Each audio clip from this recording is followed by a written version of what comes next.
Okay, welcome. Let's see if we are live. Just let me head over to YouTube and have a look.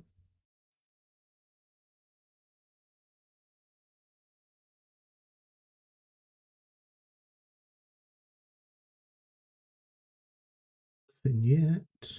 Come on, YouTube. Da-da-da-da-da. Ba-ba-ba-da-ba. Da-da-da-da-da-da. Tell you what, I've had the Wedding Singer song in my head all morning. I've been singing it in the shower, but just a couple of the words of it. It doesn't appear to be live. It all was goddamn joke. And if you listen to this, Linda, I hope you enjoy. I've just literally got them words in my head over and over and over. It was fun the first like 20 times, but now it's getting a little bit boring. Oh, cool. Finally showed up as being live. Let's see if I can get a link to that.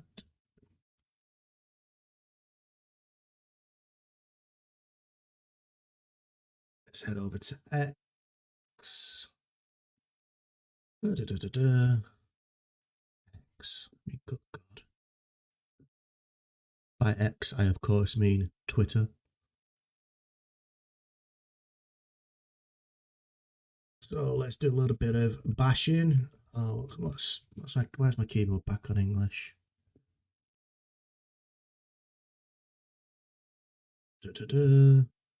GoLang. Live coding. Let's do radius.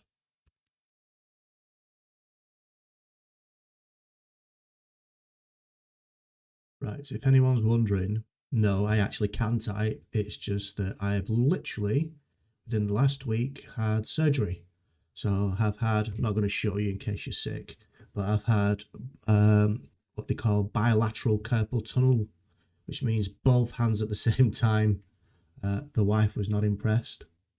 But I thought, you know what, just get it over and done with, right? It's like, they reckon 6 weeks, but really it's going to be like 3 or 4 weeks until I'm right, I'm not a bricklayer. I press keys on a keyboard for a living, so I think I'm going to be okay after a couple of weeks.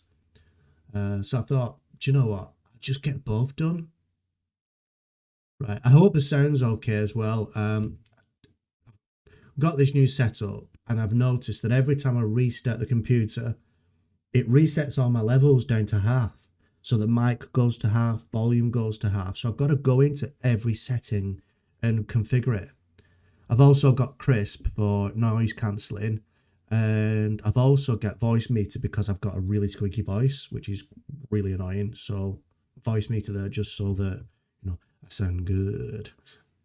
Um, so, but over the last, I think it's been about 6 months, unfortunately. A lot of my videos have been really, really, really quiet. I don't know if this will help the live streaming. Who knows? Maybe you can't hear me. Be great if people dive on from the chat and let me know. But seeing that I've only got like 2 subscribers, I doubt I'm going to get anyone.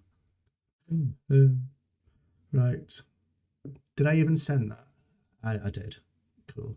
But do you know what I didn't do? What? Jesus. And you can't edit anymore, can you? No. You upgrade. Right. Honestly. Let's do this. Round two. Got distracted. What we're going for? GoLang. Did that last time. GoLang. Live coding with radius. Why does radius not have a hashtag? And why has my link gone? Why is it trying to put in a full screen snapshot? Why in general? They've got a radius, right? In fact, let's go to the main page. Do they not have a Twitter handle? No. Too cool for Twitter. But did I send that? I didn't, honestly. What a moron. Skill issues, as Prime would say. Round 2. GoLang, live coding with radius. I'm not paying to edit. Just not. Like I say, I've only got 2 subscribers. Can I delete this then? Or is that premium only?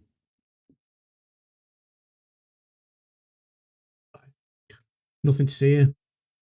No idea what anyone's talking about. It's all good.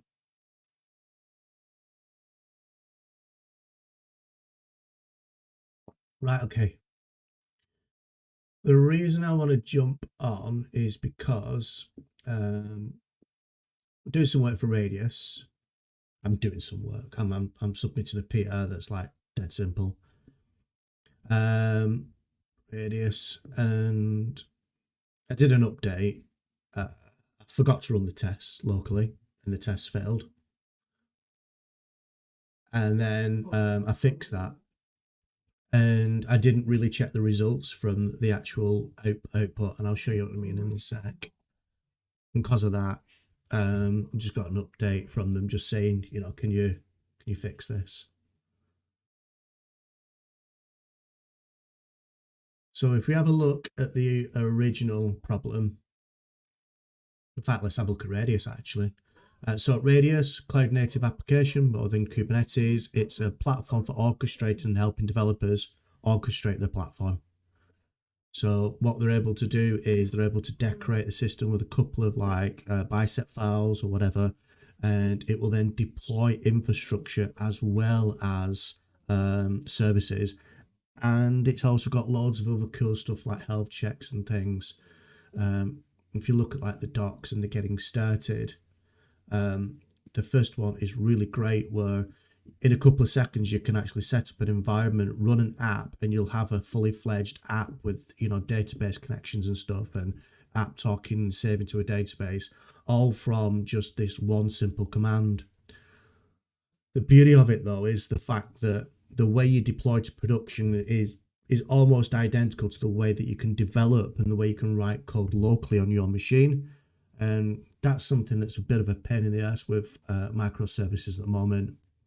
The skill issue means that developers are finding that really difficult to deal with because we're not all Kubernetes experts, and you know, we're not all able to configure Helm and, you know, all these other toolings and scaffoldings and all sorts. It's just too much. So these toolings, anything like this that can help bridge that gap, I just think is awesome. So there's a command line tool, and you can create groups so you can isolate things. And when you switch groups, it just doesn't tell you. So here we can create a group called test, or my group, or my team. You know, like have a team called Phoenix, and you could say, you know, rad group create Phoenix. And then when you switch between groups, it doesn't do anything. So bit of a blank. Let's go. What's going on? What's going on? When it's not color coded, I just can't see anything. And like, what is this? What kind of command prompt is that? You know, there's no difference between the who you are and the beginning of the prompt.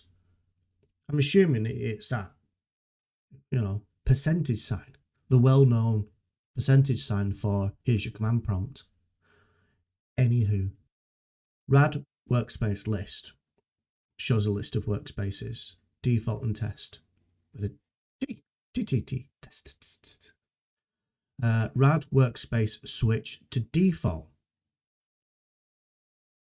Switching default workspace from test to default.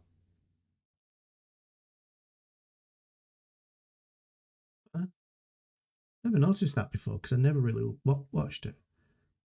Script percentage rad group create test test. Creating test test test. Resource group test created. Script percentage sign rad list. Default test.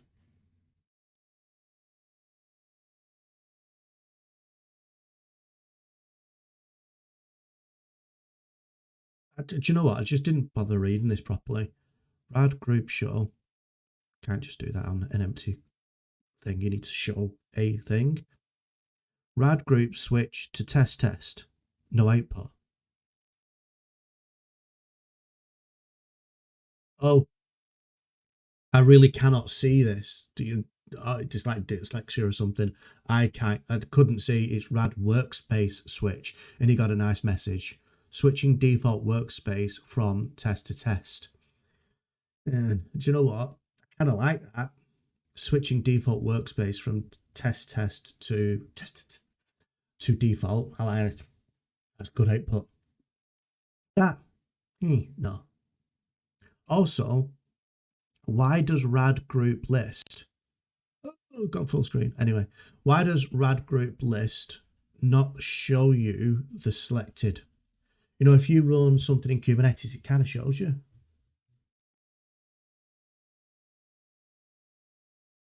I think I'm getting like an amazing no people seeing. So popular. Oh, 2 people. Get in. Honestly, I might as well be a Kardashian. Oh, 2, yeah. Why did them 2 people not love me? There's something wrong with me. Anywho, what were I doing? I have absolutely no idea. Right, so yeah, if we flip back to this, we can see that when we change our groups and switch, we got no output. So let's close this. So I've just done an update. So when you actually do it, weird. Odd. Anyway, if you squint, we can see rad group list group. I've only got a default. Rad group create my test group and creating resource group my test group in workspace default. And then resource group my test group created. Now rad group switch to my test group, and it says switched to resource group my test group. What I didn't notice, because I didn't read it properly, was in here it's got rad workspace switched to default, switching default workspace from test to default. I like that. Now when I did the PR, they didn't pick up on that, but I might be a good citizen and see if I can put that in. I don't want to go too far because this was supposed to be a rest day for me, but anywho. Right, so that's working.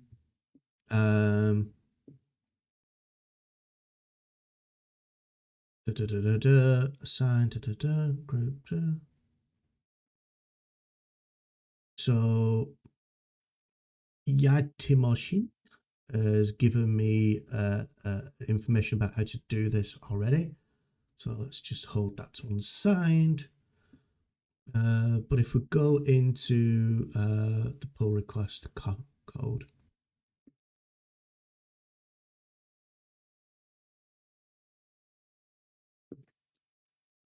with me one sec. Morning problems.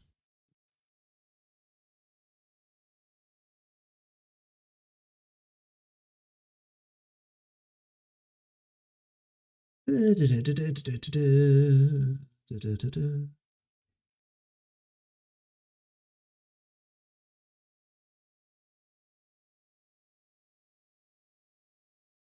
if I'm on the right tab.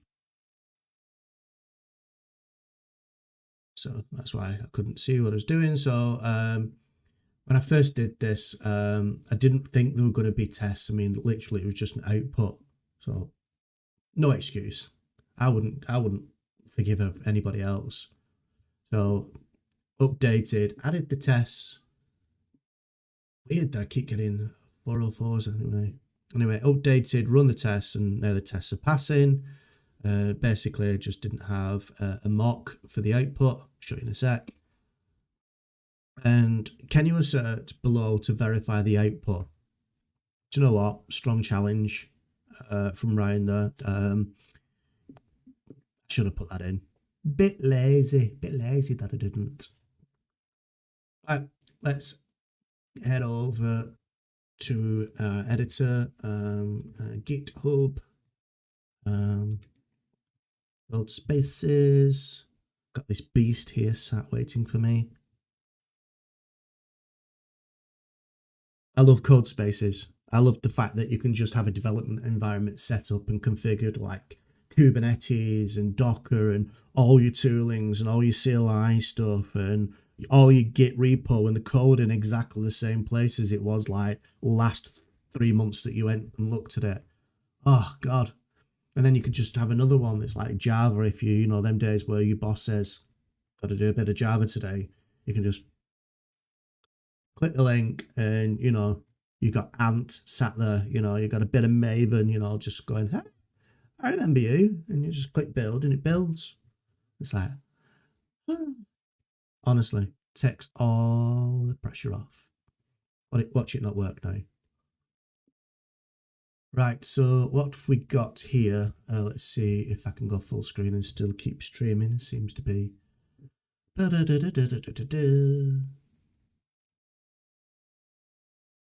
So yeah, I love this as well. The Git commands in there.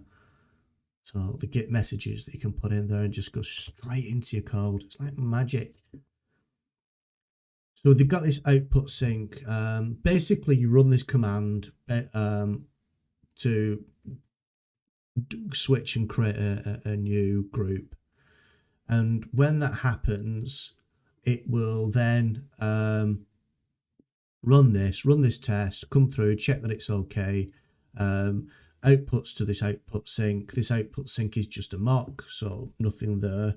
But I'm just working out from the previous test, this wasn't mine, that it was successful and there was no errors and shit, right? Oops. Mute that. But it's all good. Let's wave at the cameraman. Hopefully I can mute that later on. So has my keyboard woken up yet? Hello, keyboard. Come on, keyboard. Honestly, I need to wire my keyboard.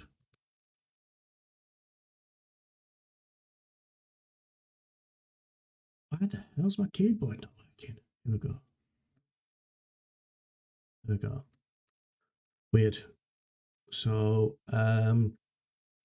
if we look at this, then we can see there that we've got a mock object. That mock object is then being used when we call this. So we create this runner, and this runner here, here we see this runner is then being run as a context background, and we're getting no errors and everything's good. So I need to update this so I can grab my message out. So let's just see if I can find the actual code for this.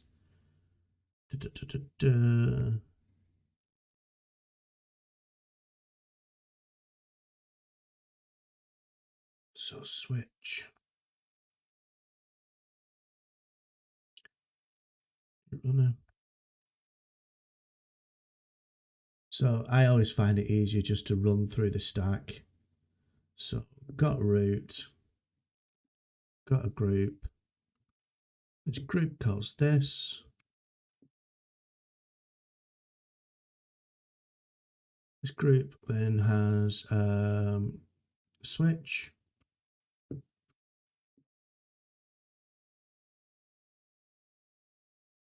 And where we're in CLI command group switch go. So this is the command runner. And we've got output. Where's the actual runner to this? Here we go.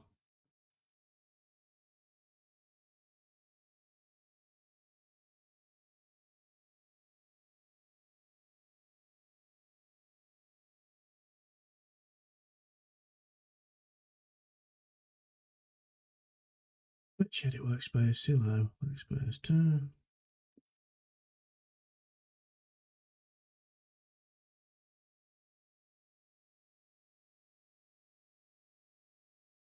This doesn't feel like the thing that I'm looking for.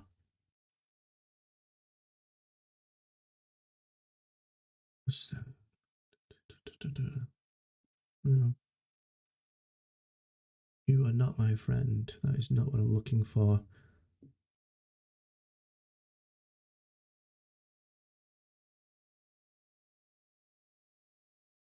Seems like it is, but... So what am I in here? So package, CLI command, group, switch. If I have a look at the code that I was working on, otherwise I'm just going to have to keep on trying to trace it down.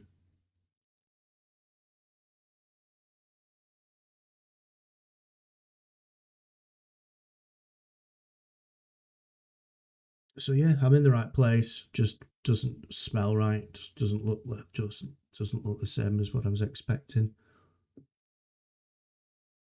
So switch to resource group. Let's have a look at that.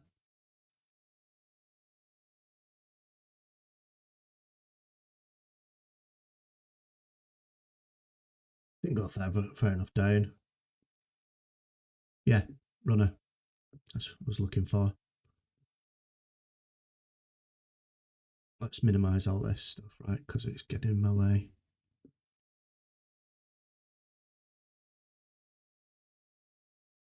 So run this, we edit workspace, and pretty much all that was happening was originally it was just returning, and it was just returning the error, which in most cases hopefully is nil. But now we're actually outputting.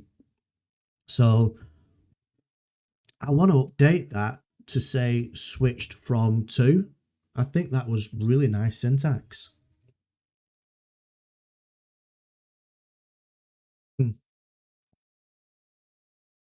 But for now, let's see if we can look at this output. So if we look at the runner, what we've got for the runner, has my keyboard gone dead again?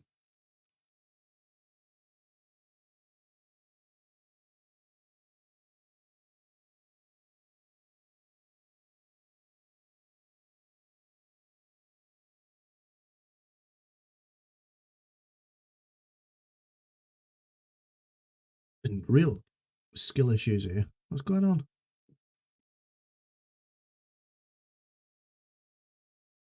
Right.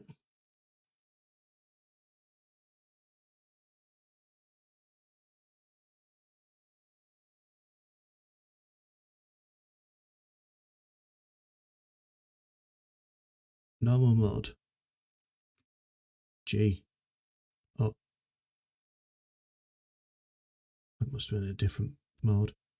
Anywho, right, so if we look at what we've got here is the runner. And this runner basically has a collection of things, and one of them is the output. So the output, we can normally use a factory for this, but of course output should be an interface. And this has got log info and write formatted. So what we need to be able to do is swap that out for a mock, which luckily that's what we did in the test. So within the test, we had this output object, and instead of passing in the default output object, begin B, then what we're able to do is we're able to pass in the sync object, or an output sync, which is just a mock. Its definition, and the mock surprisingly doesn't have the same struct. Okay, that's not what I was expecting. So output sync is an output mark. Cheers that. Okay.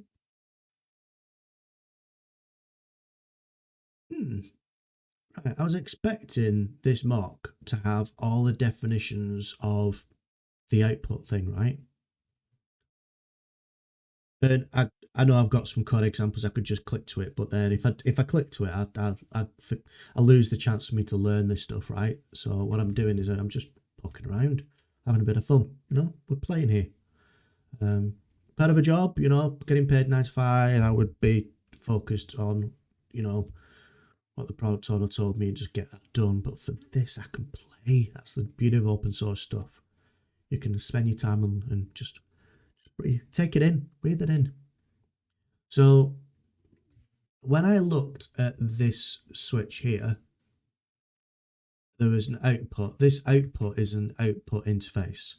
I jumped to this definition, showed before, there's a log info and a write formatted. So log info and write formatted, which is, you know, kind of what we'd expect. Jump to resources, not working.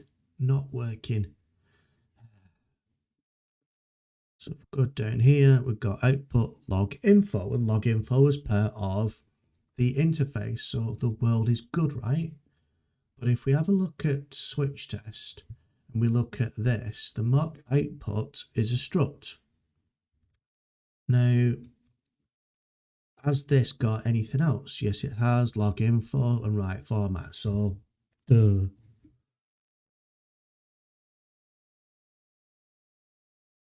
I'm blaming the resolution. Normally I'd see that because I wouldn't have to scroll. That's what it is. I might delete this. So log info, right, formatted. So great.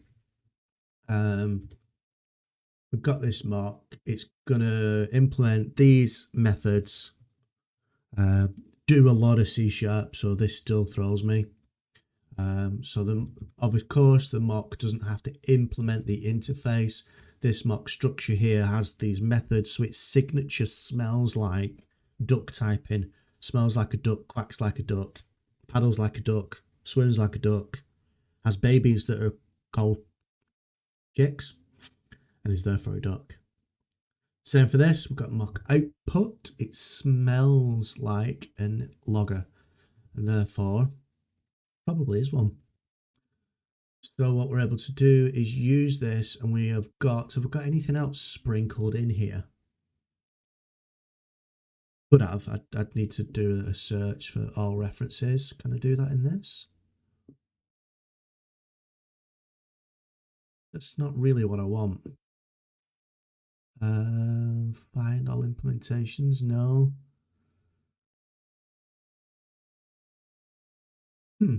Yeah, I want to find all references because like the code could be littered with this stuff. Yeah, it should be in this one file, but it's Go, right? It doesn't need to be. Okie pokey. So we've got log info, and that writes to a O writes. An O writes is an array. So we take O writes and we append, and we just keep adding to it. And we append a log output as a format and parameters. Right, okay. So every time we actually log something throughout our application using this mock log, we're going to write to this array, constantly adding onto it. And then we have that to actually use. It's unit tests, so it's okay. There's a billion logs. It's just going to keep on. Anyway, it's fine. Goes very, very, very quick. So let's have a look at this. Let's have a look at switch tests. We get this output. So what we should have is let's see if Copilot can help us get the latest log output from output sync. God, my fingers. What's it called? Just looked at it like 5 seconds ago. Dear. Oh dear. Oh dear. Oh dear. Oh dear. Oh dear. Its definition. It was called rights. Rights. Gary, can you remember? Can you remember? Have you got the intellectual capacity of a goldfish? Rights. Capital W. So we're public. There is no method to grab it. There's no getter. There's no niceness to this. We are just literally raw dogging the data out of that. Rights. And so get the last log from output sync dot rights. I need to relearn how to type. So output rights length of output lengths -1 and cast it to an output dot log output. Yeah, that's good, you know. Why don't delete word? Delete word. Thank you. Last log, and then require dot. I'm used to just raw dogging as well. The errors.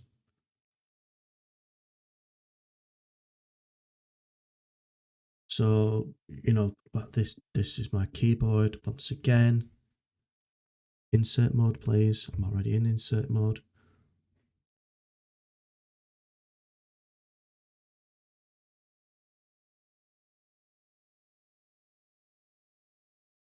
Literally, like my fingers have to relearn how to type.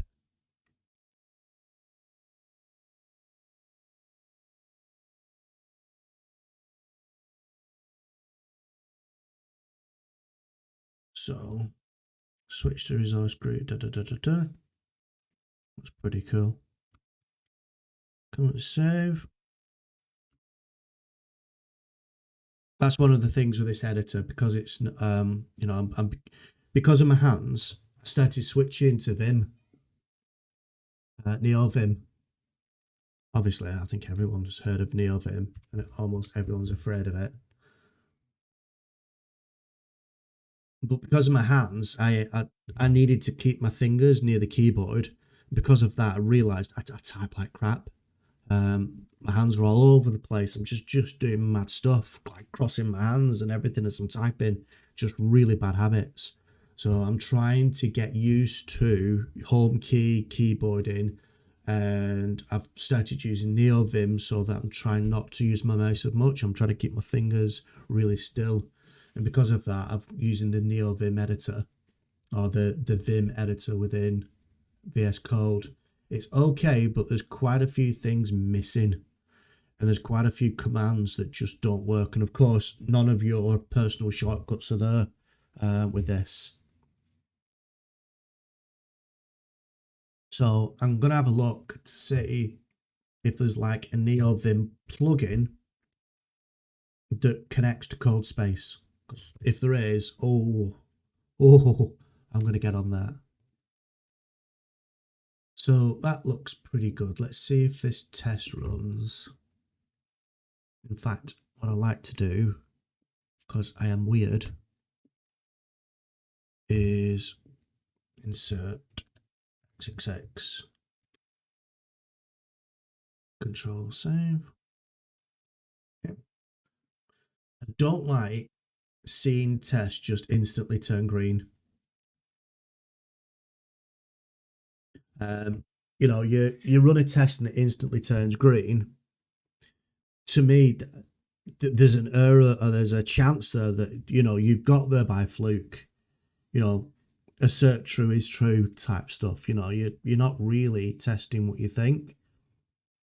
These tests are already done, so as for blue-green development, you know, you can't do it. The good thing about this is that this is telling me, look, switch to resource group XXX, quotation quotation marks and your variable, XXX.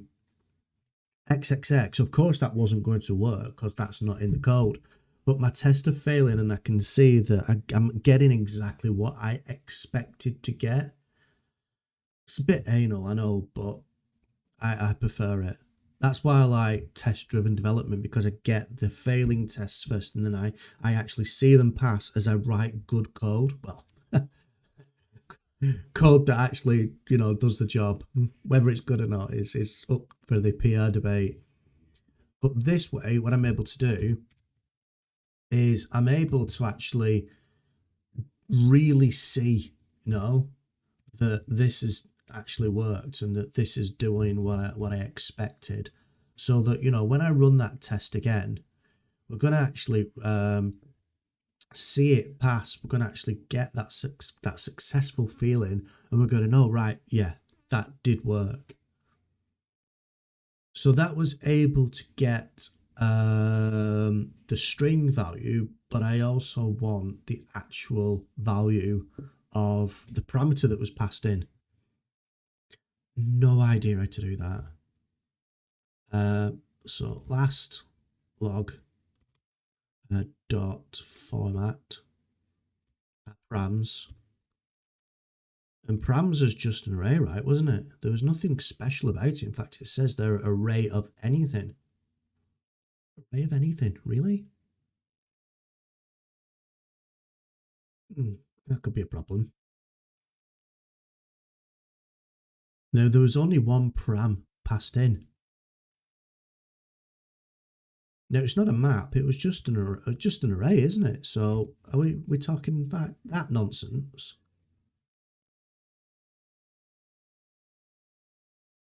That'd be weird. That'd be horrible. Anyway, require equal.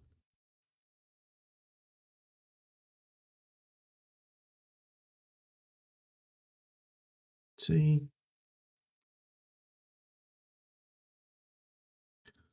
XXX. That. Now, do I need to like do a stringy thing on that? Seems a little bit redundant to do a cast.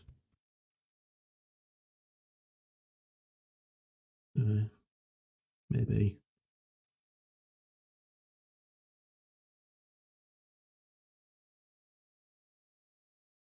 So should get a fail, right? And it's actually switching this to A, which is good.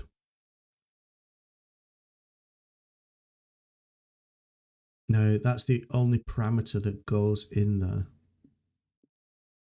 which is why I'm doing this first before I do this. Oh, you switched from this to this, which is more in tune, you know, with the other switches, like the workspace switches. What was it? VI, no, VI word, delete,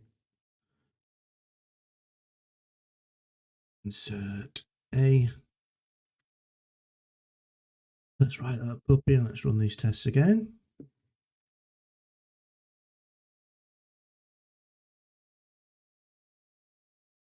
Okay, so in theory, I'm done, but I'm not done.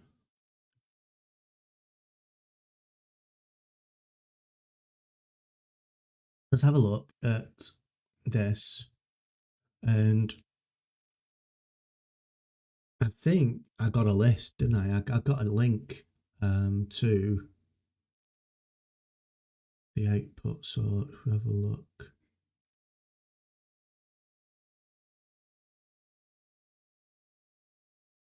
so this is the original assigned to me.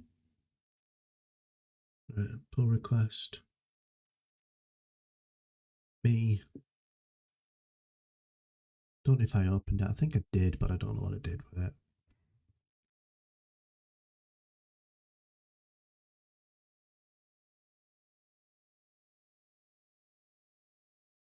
You know, it's a pain, this. It still confuses me that, you know, you get the original request and then you get a pull request, which is then a separate thing. I'm a simple guy. I've got 2 places to go. I'm going to go to the wrong one first. Just the way it is.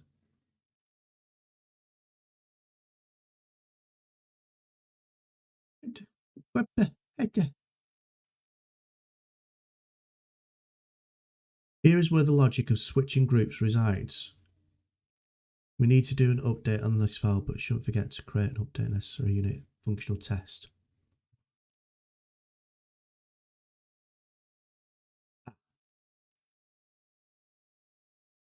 I could have swore someone gave me some help about how to do it.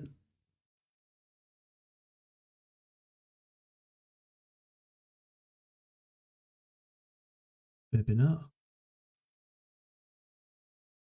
So let's go to my pull request. Here it is. So here's my pull request. Let's close all these because I'm just bouncing between the same pages over and over again. Let's reload this. This was the original request, right? And this is just pointing at where the switch was, where my code is, but I know that already, but thank you for the help. Here was an update. There we go. Here's an example where you can borrow from. Right on. Da, da, da, da, da, da.